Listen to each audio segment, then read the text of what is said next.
Hello, mic test. Good afternoon, Philippines, and hello, world. Welcome to Love Lines. And today,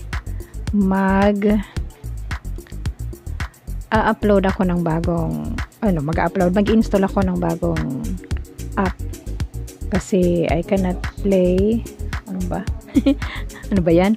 Hindi ako makakapag-live stream using the PC. So, I'll be using the games. Once pasok muna ako sa app market. So, this is how we install a game from the app market. Yan. Ito yung app market. Pasensya na mayroon siyang ads. Skip natin yan.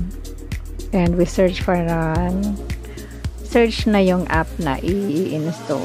So, I'll be installing the Avakin 3D virtual world install. Sana mayroon pang space. So, it's installing. Let's go to the site. Ayan. Installing via safe. Oh, insufficient. Kailangan mag-clean up. So, magtatanggal ako ng isang app. Tatanggalin ko yung Facebook. Alisin ko muna yung Facebook. Okay. 555. Okay, alisin ko muna yung TikTok. Uninstall. Ayan. Uninstall ko yung TikTok. Yung Drive in uninstall ko. Ang Facebook uninstall. Ano pa? Pwedeng uninstall. Okay. So, let's continue. Install.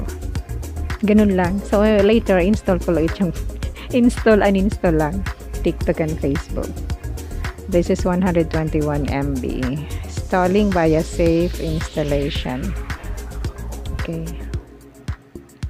Alright. Ito yung aking gagamitin pang live stream today. Role-playing game. Ayun. Okay. Ito na. Open na natin. Is my okay? Where is it? Ayan. Okay, let's open the game.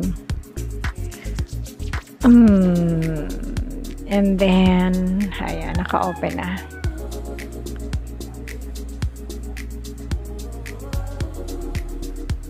Alright, yun lang. And by the way, afterwards, ayun, account data cannot be saved to your device without the right to storage permission. Complete. Of course, allow lang yan. Allow. So, this is how you do it. And then, you must be at least 13 years of age. Existing user ako. And I'm going to sign in with Google Play. Automatic na pag naka-sign in ka sa Google Play. It's going to be like that. Ayan, level 50 na ako. Every time you sign in yata, you'll be leveling up. And Avakin Life na. Alright. So, ito na. I'll be live streaming using this one. Okay, so let's enjoy the live stream.